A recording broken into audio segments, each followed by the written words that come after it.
નમસ્કાર વિદ્યાર્થી મિત્રો, હું ઉર્વિક પટેલ, આસિસ્ટન્ટ પ્રોફેસર ઇતિહાસ વિભાગ, સરકારી વિજ્ઞાન અને વાણિજ્ય કોલેજ કાછર. મારી યુટ્યુબ ચેનલ હિસ્ટ્રી વિથ ઉર્વિકમાં આપ સૌનું પુનઃ સ્વાગત કરું છું. મિત્રો, દક્ષિણ ગુજરાત વીર નર્મદ સાઉથ ગુજરાત યુનિવર્સિટી અંતર્ગત ઇતિહાસ વિષયમાં પ્રથમ, તૃતીય અને તૃતીય વર્ષના વિદ્યાર્થીઓ માટે ગુજરાતી સરળ ભાષામાં મટીરિયલ્સ ઉપલબ્ધ થાય, વિડીયો લેક્ચર ઉપલબ્ધ થાય અને વિવિધ અલગ અલગ એજ્યુકેશનના અને ખાસ કરીને ઓનલાઈન ટીચિંગના માધ્યમથી વિદ્યાર્થીઓમાં એક નવા પ્રકારની આ નવા ટ્રેન્ડ વિશેની જાગૃતતા વધે એ માટે સતત મારા તરફથી હું અવનવા વિડીયો લઈને આપની સમક્ષ આવી રહ્યો છું. એ જ શ્રેણીમાં આજે આધુનિક ભારતના ઇતિહાસ જાણવાના સાધનો વિશે વાત કરવા જઈ રહ્યો છું.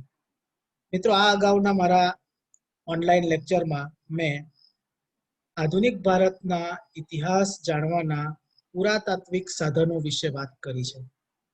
હવે આપણે વાત કરવાની છે SYBA ના પેપર નંબર 6 ના યુનિટ નંબર 1 ના પ્રથમ સવાલ, એટલે કે પ્રાચીન ભારતના ઇતિહાસ જાણવાના સાધનો જેમ આપણે FYBA માં ભણીને આવ્યા, એ જ રીતે હવે SYBA માં આપણે આધુનિક ભારત એટલે ખાસ કરીને ભારતમાં અંગ્રેજોના આગમન પછીના સમયગાળાને આધુનિક ઇતિહાસની શ્રેણીમાં અભ્યાસિક સરળતા માટે મૂકવામાં આવેલ છે. તો અહીં આપણે એ બાબતે સાહિત્યિક એવિડન્સ છે એના વિશે વાત કરવા જઈ રહ્યા છે. પ્રાચીન ભારતના સંદર્ભે આપણે જોયું કે પુરાતાત્વિક સાધનોની અગત્યતા ખૂબ જ વધી જાય છે. કેમ? કારણ કે ત્યારે સાહિત્યની સરખામણીમાં પુરાતાત્વિક સાધનો પણ આપણને પુષ્કળ પ્રમાણમાં મળે છે. જ્યારે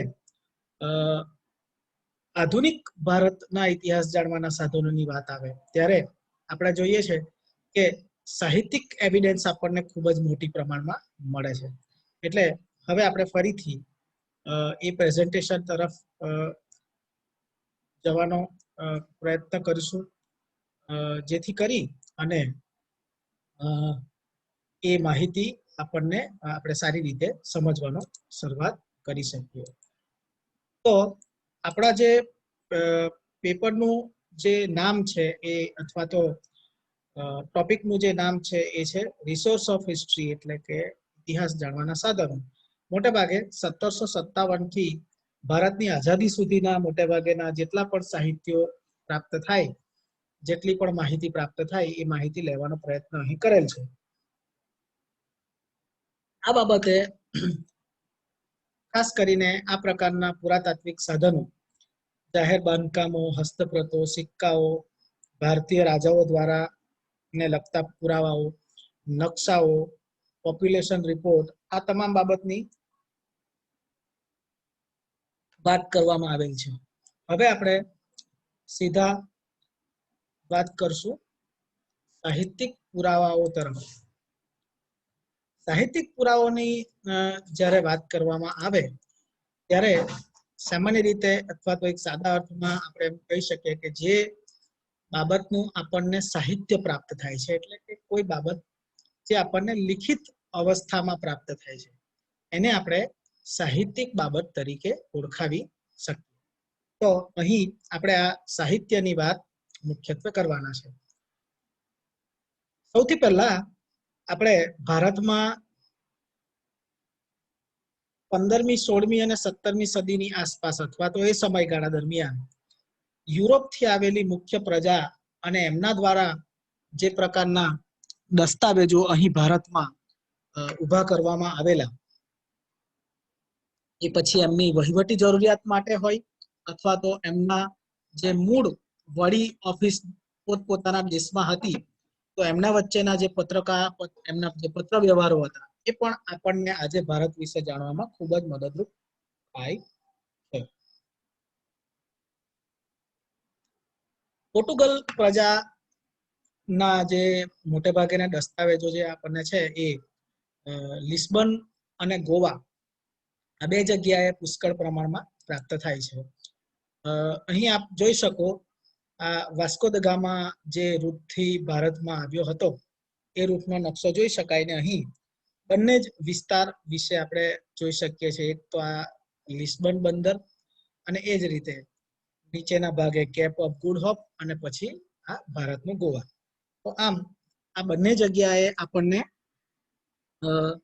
પોર્ટુગીઝ પ્રજા વિશે ઘણી બધી માહિતીઓ પ્રાપ્ત થાય છે. આગળ જોઈએ તો આ 1925 ની અંદર સુરેન્દ્રનાથ સેને આ બાબતે એક અગત્યનું પુસ્તક આપ્યું છે જેનું નામ છે A Preliminary Report of the Historical Record at Goa.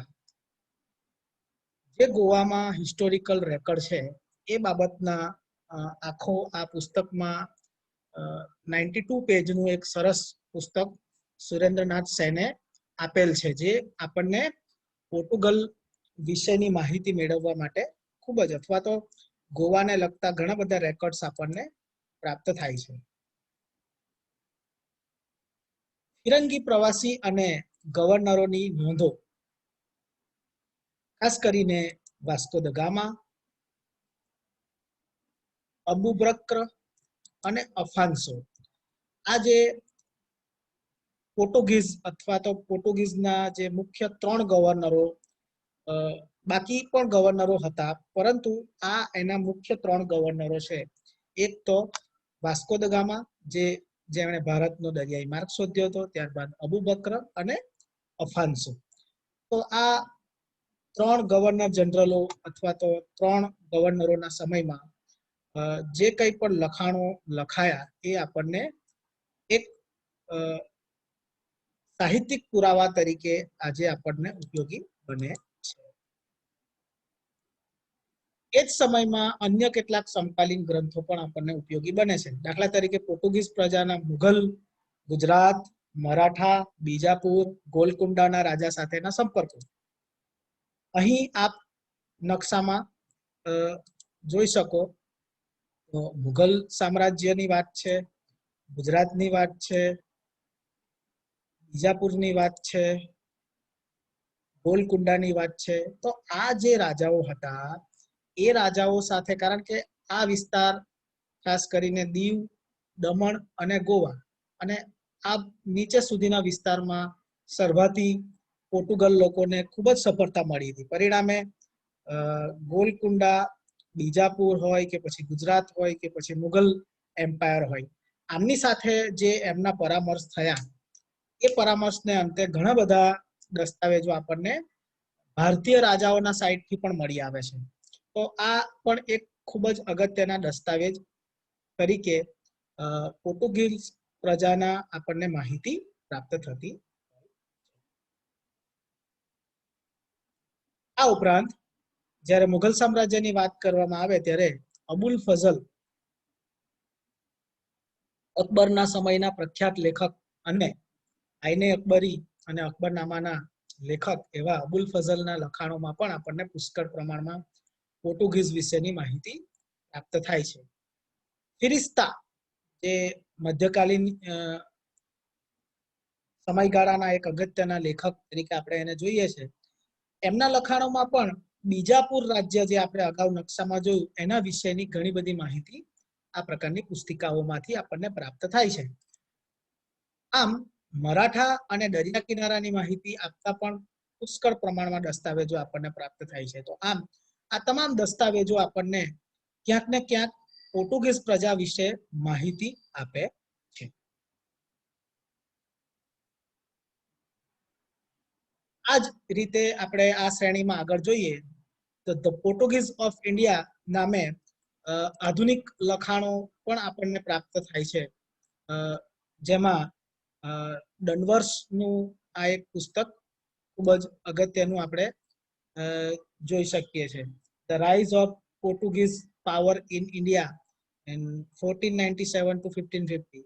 તો આ પ્રકારના ઘણા બધા લખાણો જૂના પ્રાપ્ય પુરાવાના આધારે આપણને આધુનિક કૃતિઓમાં પ્રાપ્ત થાય છે.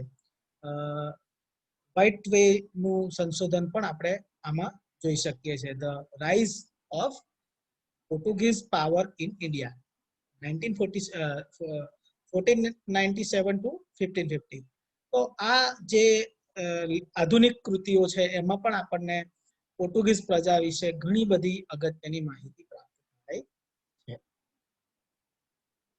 આજ શ્રેણીમાં આપણે વાત કરીએ a journal of the first voyage of the Vasco da Gama. Edited book છે, પણ આ પ્રકારની ઘણી બધી બુક આપણને જુદી જુદી ભાષાઓમાં પ્રાપ્ત થશે અને ખાસ કરીને મોટે ભાગેની બુક આપણને અંગ્રેજી ભાષામાં પ્રાપ્ત થાય છે.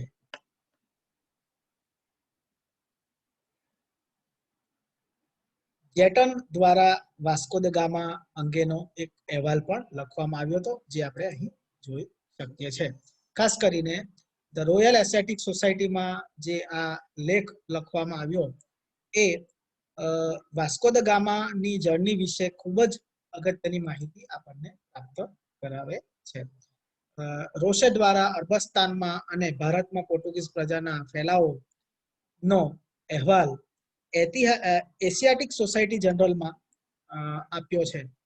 ડોક્ટર મોરાયસે પણ 1542 સુધીની માહિતી આપતું સંશોધન કર્યું છે. તો આમ ઘણી બધી આધુનિક કૃતિઓ દ્વારા આપણે આધુનિક ભારતનો ઇતિહાસ અને ખાસ કરીને ભારતમાં આવેલી પોર્ટુગીઝ પ્રજાનો ઇતિહાસને આપણે જાણી શકીએ.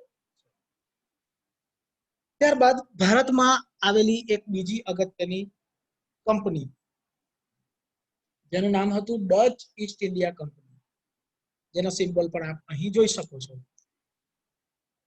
જ્યારે આપણે ડચ ઈસ્ટ ઇન્ડિયા કંપની વિશેની વાત કરીએ ત્યારે મર્યાદિત સંશોધનોને કારણે આપણને પૂરતા પુરાવા મળતા નથી. બટેવિયા અને હેગના પુરાતત્વ ખાતાઓમાં તથા સરકારી દસ્તાવેજોમાં કેટલાક હસ્તપ્રતો આપણને પ્રાપ્ત થાય છે. તો આ જે બાબત છે, આધુનિક ભારતના ઇતિહાસ જાણવા માટેના સાહિત્યિક સાધનો માટે આ ખૂબ જ અગત્યની બાબતો આપણે જોઈ શકીએ છીએ. સૌપ્રથમ આપણે જોયું કે પોર્ટુગીઝ પ્રજાના કઈ પ્રકારના સાહિત્ય આપણને પ્રાપ્ત થાય છે. ખાસ કરીને પોર્ટુગીઝ ગવર્નરો દ્વારા લખાયેલા શાસ્ત્રો, એમના જે રાજ્યો સાથે સંબંધ રહ્યા છે, ગુજરાત હોય, બીજાપુર હોય, ગોલકુંડા હોય, દિલ્હીમાં મુઘલ સામ્રાજ્ય સાથે હોય, તો એમના સમયમાં જે લખાણો મળે છે, મરાઠાઓ સાથે એમના જે લખાણો છે એ આપણને પ્રાપ્ત થાય છે.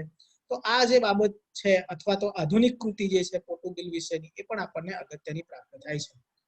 હવે આપણે આગળની શ્રેણીમાં વાત કરીએ ફ્રેન્ચ ઈસ્ટ ઇન્ડિયા કંપનીના સમય અથવા તો એમના સમયની આપણને કઈ પ્રકારની કૃતિઓ પ્રાપ્ત થાય છે એની વાત આપણે અહીં જોઈશું.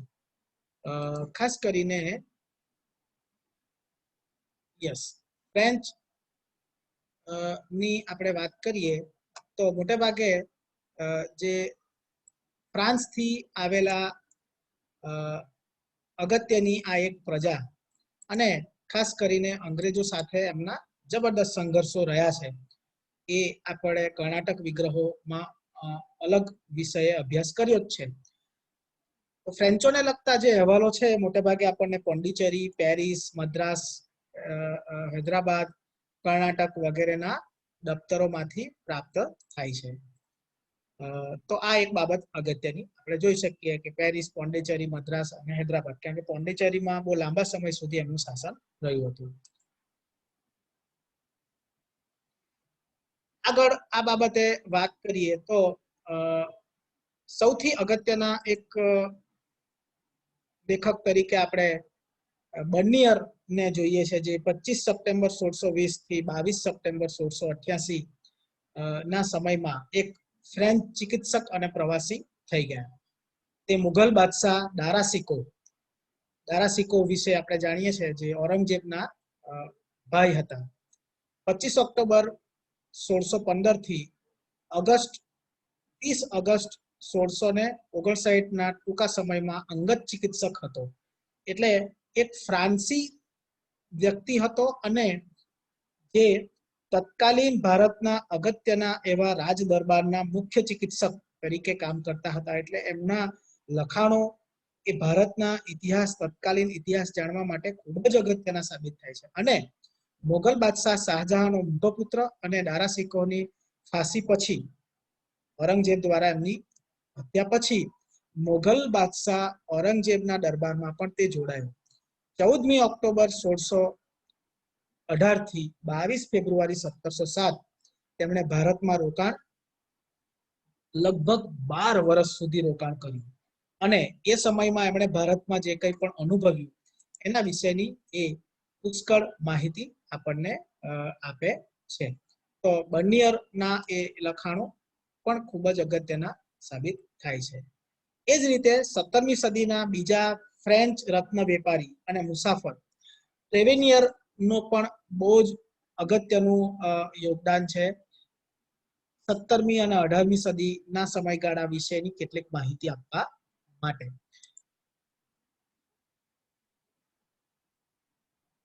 મોટે ભાગે આ બે જે લેખકો હતા એમના દ્વારા 17મી અને 18મી સદીમાં આપણને ખૂબ જ સારામાં સારા લખાણો આપણને પ્રાપ્ત થાય છે. એમાંનું આપણે જોઈ શકીએ છીએ travels in the Mughal umpire,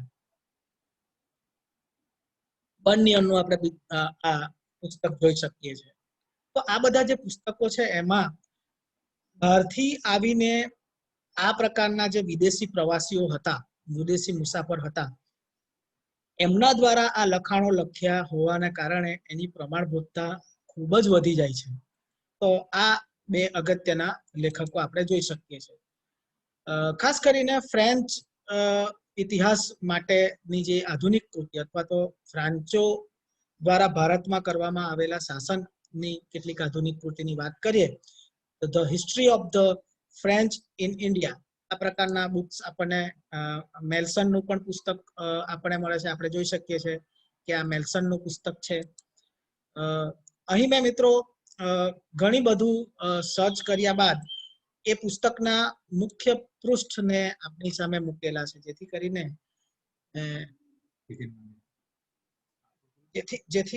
કરીને આપણે એના વિશેની ઘણી બધી માહિતીઓ મેળવી શકીએ. ખાસ કરીને SYBA ના વિદ્યાર્થીઓને આ પ્રકારની બુકો વિશે માહિતી મેળવવી હોય તો એ બુકો ખાસ કરીને આપણે પુસ્તકમાં વાંચતા હોય કે ભાઈ મેલ્સનનું પુસ્તક, પણ આપણે જ્યારે એનું મુખપૃષ્ઠ આ રીતે જોઈએ ત્યારે આપણને ખ્યાલ આવે કે આ પ્રકારના પુસ્તકો છે, ક્યાંક એક લાઇબ્રેરીમાં પણ આપણને ઉપયોગમાં આવી જાય, અથવા તો જોઈએ તો ખ્યાલ આવી જાય કે આવું પુસ્તક તો મેં ક્યાંક જોયું છે. તો બીજું એક અગત્યનું પુસ્તક આપણે history of the French in India, ખાસ કરીને જે પોંડિચેરીમાં 1674 થી 1661 દરમિયાન જે એમની કામગીરી છે એના વિશેના આપણે આ એક અગત્યનું પુસ્તક જોઈ શકીએ છીએ. આગળ બીજું આપણે એક પુસ્તક અહીં જોઈ શકીએ, બિબ્લિયોગ્રાફી, ખાસ કરીને the French East India company વિશેની માહિતી આપણને અહીં પ્રાપ્ત કરાવે છે. તો આ જે પુસ્તકો છે એ પુસ્તકો આપણને એમના વિશેની ઘણી બધી માહિતીઓ પ્રાપ્ત કરે છે. ઇન્ડિયા ઓફિસના રેકોર્ડ પણ આપણા માટે ખૂબ જ અગત્યના છે તત્કાલીન ભારતના ઇતિહાસને જાણવા માટે. ઇન્ડિયા ઓફિસ એ રેકોર્ડ માટેની એક અહીં આપણે જોઈ શકીએ છીએ કે the India office record are a very large collection of the document relating to the administration of India from 1600 to 1947. The period જે આપણે આખો વાત કરીએ છીએ જ્યારે બ્રિટિશ રૂલ ભારતમાં હતું એ સમયગાળાના ઘણા બધા, એટલે મોટે ભાગેના ડોક્યુમેન્ટ આપણને પ્રાપ્ત થાય છે. અને આ રેકોર્ડ આજે આપણે અથવા તો વિવિધ સંશોધનો માટે ઇન્ડિયા ઓફિસ રેકોર્ડમાંથી આપણે એને પ્રાપ્ત કરી શકીએ. તો આ એક બાબત અથવા તો આ જે એક પ્રકારનું મ્યુઝિયમ કહી શકાય અથવા તો એ અગત્યના રેકોર્ડ આપણને ત્યાંથી પ્રાપ્ત થાય છે. અને બ્રિટિશરોની એક સારી બાબત એ હતી કે એ દરેક નાની નાની બાબતોના રેકોર્ડ રાખતા હતા. પરિણામે એ રેકોર્ડ આપણને આજે ભારત વિશે જાણવા માટે ખૂબ જ ઉપયોગી સાબિત થાય છે. આધુનિક યુગના લખાણોનો ખૂબ જ મોટે પાયે આપણને પ્રાપ્ત થાય છે. ખાસ કરીને જેટલા પણ ગવર્નર જનરલો થયા કે જેટલા પણ વાઇસરોયો થયા એમના વિશેની નોંધો આપણને ત્યાંથી પ્રાપ્ત થાય છે. આ જ સ્થિતિમાં 1857ના વિપ્લવના લખાણો પણ આપણા માટે ખૂબ જ અગત્યના છે. એ ઘણી બધી માહિતી આપણને તત્કાલીન ભારત વિશે આપે છે. સિપાયન નો જે બળવો માની રમેશચંદ્ર મજુમદાર દ્વારા આ પુસ્તક લખવામાં આવ્યું છે. The first Indian war of independence 1857 વીર સાવરકર દ્વારા પણ બુક લખવામાં આવી છે. અને છેલ્લે ભારતને આઝાદી મળી ત્યારબાદ 1857ના 100 વર્ષ પૂર્ણ થવાના અંતે ફરીથી 1857 નામે પુસ્તક લખવામાં આવ્યું. તો 1857ના વિપ્લવ વિશે આપણને જુદા જુદા સમયે જુદા જુદા લેખકો દ્વારા ઘણી બધી માહિતી આ પ્રકારના પુસ્તકોથી પ્રાપ્ત થાય છે. સંસ્થાનવાદી કે કોલોનિયલ હિસ્ટોરિયોગ્રાફી પણ ખૂબ જ અગત્યની છે. કારણ કે ખાસ કરીને જે ભારતમાં બ્રિટિશરો દ્વારા જે કંઈ લખાણો લખાયા એ લખાણો માટે કેમ્બ્રિજ યુનિવર્સિટીના સંશોધકો દ્વારા તૈયાર કરવામાં આવેલી કૃતિઓ ખૂબ જ અગત્યની છે.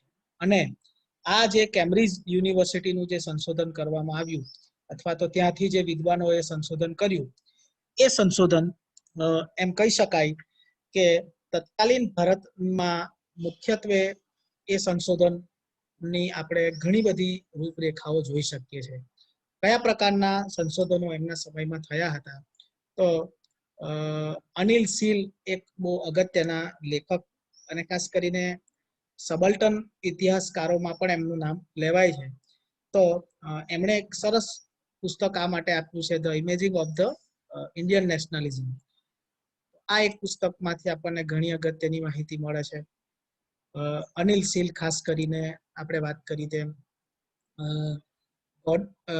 જોન્સન પણ આપણને તત્કાલીન ભારતના પોલિટિક્સ અને ઇન્ડિયન નેશનલિઝમ વિશે અગત્યનું પુસ્તક આપે છે સાઉથ એશિયન સ્ટડીઝમાં. આ જ શ્રેણીમાં આપણે વાત કરીએ તો રિલિજિયસ અને કલ્ચરલ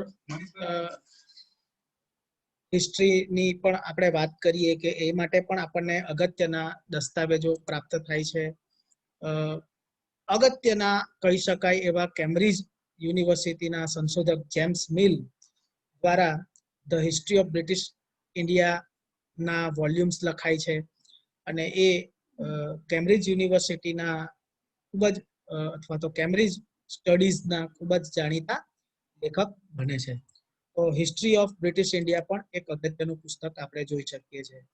જેમ્સ મિલ જેની મેં વાત કરી, એવું માનવામાં આવે છે કે ભારતના તે સમયના એટલા બધા દસ્તાવેજો બ્રિટિશરો પાસે હતા કે જેમ્સ મિલ જેવા લેખકો ક્યારેય ભારત આવ્યા ન હોવા છતાં સંશોધનને આધારે આટલા બધા બુક્સ લખી શક્યા. અને આ જે એવિડન્સ હતા એ એવિડન્સને આધારે ઇતિહાસ લખાવાની શરૂઆત કેમ્બ્રિજ યુનિવર્સિટી પછી ધીમે ધીમે અથવા તો કેમ્બ્રિજ શાખા અથવા તો કોલોનિયલ શાખાની શરૂઆતથી ધીમે ધીમે થવા લાગ્યા. આ અગાઉ લખાણોની પરંપરા ખૂબ જ અલગ પ્રકારની હતી, પણ અહીં ચોક્કસ દસ્તાવેજોને આધારે ઇતિહાસ લખવાની શરૂઆત થવા ના એક પરિણામો જેમ્સ મિલના લખાણો અને ત્યારબાદના લેખકોના ખાસ કરીને એ બાબતોમાં જોઈ શકાય છે. રાજસ્થાનના ઇતિહાસની પ્રમાણભૂત ઇતિહાસ લેખન અને ખાસ કરીને કોલોનિયલ પ્રમાણભૂત ઇતિહાસ લેખન જેમ્સ સ્ટોર્ટ દ્વારા આપવામાં આવ્યું છે. એમણે રાજસ્થાનના રજવાડાઓ પર તત્કાલીન 18મી સદીમાં ખૂબ જ અગત્યની કામગીરી અને એ જ સમયગાળા દરમિયાન એમણે રાજસ્થાન વિશે લખાણો લખ્યા છે. હિસ્ટ્રી ઓફ મરાઠાઝ જેમ્સ ગ્રાન્ટ ડફ દ્વારા લખવામાં આવ્યા છે. તો આમ કોલોનિયલ હિસ્ટોરિયોગ્રાફીના સમયમાં આપણે જોઈ શકીએ છીએ કે જેમ્સ મિલ હોય કે પછી ગ્રાન્ટ ડફ હોય કે પછી અન્ય જે કેમ્બ્રિજ યુનિવર્સિટીના લેખકો હતા એમના દ્વારા ખૂબ જ મોટી સંખ્યામાં કોલોનિયાલિઝમ અથવા તો કોલોનિયલ હિસ્ટોરિયોગ્રાફી વિશેની માહિતી આપણને પ્રાપ્ત થાય છે. અને આધુનિક જે ઇતિહાસનું અધ્યયન વિવિધ વિદ્યા શાખાઓમાં કરાવવામાં આવે છે એમાં કેમ્બ્રિજ હિસ્ટ્રીનો ઘણો બધો ભાગ અથવા તો એ સમયના લખાણોનો ઘણો બધો ભાગ લેવામાં આવે છે. કેમ્બ્રિજ હિસ્ટ્રીની સામે ભારતમાં નેશનલિસ્ટ હિસ્ટોરિયોગ્રાફી કરવાવાળા અથવા તો એ દિશા તરફ વિચારવા વાળો એક આખો વર્ગ ઉભો થયો. રાષ્ટ્રવાદી ઇતિહાસ લેખન જે હતા એમાં મુખ્ય લેખકોમાં આપણે નામ જોઈએ તો રાધાકુમદ મુખર્જીનું છે, જેમનું બુક છે the fundamental unity of India. એ ખૂબ જ અગત્યની માહિતી આપણને આ સમયની આપે છે. ત્યારબાદ બાળ ગંગાધર તિલકનું the architect home in the Vedas, એટલે કે આર્યોના જે મુખ્ય લેન્ડ છે અથવા એ ક્યાંથી આવ્યા એમના વિશે એક અગત્યનું પુસ્તક બાળ ગંગાધર તિલક દ્વારા આપવામાં આવે છે. સત્યાર્થ પ્રકાશ જે આપ જાણો છો મહર્ષિ દયાનંદ સરસ્વતીના લખાણોમાં આપણને પ્રાપ્ત થાય છે. ખાસ કરીને આપણે જ્યારે હિસ્ટોરિયોગ્રાફી વિશેની માહિતી સર્ચ કરવાનો પ્રયાસ કરીએ છીએ ત્યારે ગૂગલની અંદર જો તમે આ વસ્તુને સર્ચ કરો અને ખાસ કરીને વિકિપીડિયાની અંદર, તો અહીં તમને આપવામાં આવશે કે ભાઈ ધ કેમ્બ્રિજ સ્કૂલના લેખકો કયા છે. અનિલ સીલ હોય કે પછી ગોર્ડન જોન્સન હોય કે પછી બીજા અન્ય જેમ્સ મિલ કે એનું નામ અહીં નથી, પણ જ્યારે તમે અંદર જાઓ ત્યાં જોઈ શકીએ. તો એની સામે જ્યારે નેશનલિસ્ટ સ્કૂલોની માહિતી આપણે જોઈએ તો અહીં સ્પષ્ટ લખાયું છે the nationalist school has focused on Congress, Gandhi, Nehru and high level politics. તો નેશનલિઝમને અહીં જુદા સંદર્ભથી ગૂગલ દર્શાવે છે. અહીં માત્ર કોઈ કોંગ્રેસની વાત નથી. કોંગ્રેસ દ્વારા એક રાષ્ટ્રવાદી જાગૃતિ આપવામાં આવી એ સમજી શકાય છે, પરંતુ અહીં જે આપણને લખાણો ખાસ કરીને રાષ્ટ્રવાદી લેખકોના આપણે જ્યારે જોઈએ ત્યારે લોકમાન્ય તિલક હોય કે પછી વીર સાવરકર હોય કે આર કે મુખર્જી હોય કે દયાનંદ સરસ્વતીનો કન્સેપ્ટમાં આપણે જોવું પડે. એટલે ગૂગલને જોઈને આપણને એવું ના લાગે કે ભાઈ રાષ્ટ્રવાદી ઇતિહાસ લેખકો આ હતા. નહીં, કે રાષ્ટ્રવાદી નેતૃત્વ તો એમણે આપ્યું હતું, પરંતુ આ સિવાય પણ ઘણા બધા એવા નેતૃત્વ આપણને જોઈ શકાય છે. રાષ્ટ્રવાદી લેખન અંગે પૂરતો ખ્યાલ આપણે કહ્યું તેમ ઓનલાઈન મળતો નથી, એ માટે આપણે ઊંડાણપૂર્વકનું વાંચનની જરૂર પડે. આ પ્રકારના અસંખ્ય રાષ્ટ્રવાદી લેખકો આપણે જોઈ શકીએ. બ્રિટિશ શાસન સમયના દસ્તાવેજોની આપણે વાત કરીએ તો વી.એ. સ્મિથ જે ઓક્સફર્ડ યુનિવર્સિટીના એક અગત્યના લેખક અને the Oxford history of India નામે એમણે એક અગત્યનું પુસ્તક આપેલું જે આજે પણ ભારતનો ઇતિહાસ જાણવા માટે ખૂબ જ અગત્યનું સાબિત થાય છે. એ જ રીતે થોમ્સનનું જે પુસ્તક છે એ પણ ભારતમાં બ્રિટિશ ઈસ્ટ ઇન્ડિયા વિશેની અગત્યની માહિતી આપે છે. ધ ઇમ્પિરિયલ ગેઝેટર ઓફ ઇન્ડિયા એ પણ ભારતના ઇતિહાસને જાણવા માટેની અગત્યની માહિતી આપણને આપે છે. બંધારણના ઇતિહાસની આપણે વાત કરીએ તો ભારતમાં બંધારણીય ઇતિહાસનો જે આખો કન્સેપ્ટ છે એ ધીમે ધીમે અંગ્રેજોના સમયમાં ઘડાયો હતો. ખાસ કરીને આપ અહીં જોઈ શકશો 1773 નો નિયામક ધારો, 1784 નો પીટનો ધારો, 1793 નો કોર્નવાલિસ કોડ, 1713-33 અને 1753 ના સનદી ધારા, 1858 નો મહારાણીનો ઢંઢેરો, 1872 નો ધારો, 1892 નો ધારો, 1909 નો માલ્યમિન્ટો ધારો, 1919 નો મોન્ટેગ્યુ ચેમ્સફર્ડ નો ધારો, 1935 નો ધારો, અને 1947 આ વચ્ચે પણ ઘણા બધા કેબિનેટ મિશન અને ક્રિપ્સ મિશન અને બીજા ઘણા બધા બનાવો બને છે, પરંતુ આ ભારતના બંધારણ માટેના મુખ્ય ધારાઓ છે. ત્યારબાદ આઝાદી બાદ ભારતના બંધારણને લખવાની એક આખી શરૂઆત થઈ, પણ એ બંધારણને રચવા માટે પણ ભારતમાં બનેલા આ અગાઉના ધારાઓની એક પૂર્વ ભૂમિકા તરીકે આપણે જોઈ શકીએ છીએ. ગાંધીયુગીન દસ્તાવેજોની જ્યારે આપણે વાત કરીએ ત્યારે ખાસ કરીને 1885માં કોંગ્રેસનું જ્યારે સ્થાપના થાય છે ત્યારે વાર્ષિક જે એમના અધિવેશનો હતા, ખાસ કરીને વર્ષના ડિસેમ્બર માસમાં એ ભરવામાં આવતા હતા. તો એ દસ્તાવેજોમાં પણ આપણને કોંગ્રેસ વિશેની એમના જે પ્રારંભિક ઠરાવો છે એની ઘણી બધી માહિતી મળે છે, અને એ ઠરાવોને આધારે આપણે જાણી શકીએ છીએ કે પ્રારંભિક કોંગ્રેસ શું વિચારતો હતો દેશ માટે. અને એના બધા પુષ્કળ પુસ્તકો એ ઠરાવોના તારીખ વાઇઝ અથવા તો વર્ષ વાઇઝ આપણી પાસે ઉપલબ્ધ છે, તો એ પણ આપણને એક અગત્યની માહિતી પૂરી પાડે છે. મહાત્મા ગાંધીજી દ્વારા મુખ્યત્વે 3 પત્રિકાઓ ચલાવવામાં આવેલી, એક તો ઇન્ડિયન ઓપિનિયન, નવજીવન અને હરિજન બંધુ. એ જ ઉપરાંત કેસરી અને મરાઠા નામે બાળ ગંગાધર તિલક પણ પત્રિકાઓ ચલાવતા હતા. બંગાળ ગેઝેટ એક તે સમયના ઇતિહાસ જાણવા માટેનું એક અગત્યનું એવિડન્સ આપણને પ્રાપ્ત થાય છે. આ સિવાય ઘણા બધા નામી અનામી લેખકો દ્વારા તત્કાલીન ભારત વિશે ઘણી બધી માહિતીઓ આપણને પ્રાપ્ત થાય છે. સમગ્ર ટોપિકના નિષ્કર્ષની આપણે વાત કરીએ તો સાહિત્યિક બાબતે આપણને ભરપૂર માહિતી આપણને આ સમયની પ્રાપ્ત થાય છે. અંગ્રેજોની ભારત વિશેની જાણવાની જે ફરજ હતી એ બહુ અગત્યની, કારણ કે એમને જરૂરિયાત હતી ભારતમાં રહેવા માટે, અને એ જ કારણસર એમણે ભારત વિશે પુષ્કળ માહિતી ભેગી કરી. ભારતના તમામ જૂના શાસ્ત્રોને એમણે પોતાની ભાષામાં ટ્રાન્સલેટ કરવાનો પ્રયત્ન કર્યો, અને એમના જે કોલોનિયલ લખાણો હતા એમની સામે રાષ્ટ્રવાદી લેખકોએ પણ ભવિષ્યમાં પોતાના વિચારો બૌદ્ધિક સ્તરે રજૂ કરવાના પ્રયત્નો કર્યા. તો આમ આપણે આધુનિક ભારતનો ઇતિહાસ જાણવું હોય તો સામાન્ય રીતે આપણે એમ માની શકીએ કે પુષ્કળ પ્રકારમાં આપણને પુરાતાત્વિક અને સાહિત્યિક સાધનો પ્રાપ્ત થાય છે. આમ આપણે આ રીતે આ સમગ્ર સવાલને સમજી શકીએ. ખૂબ આભાર.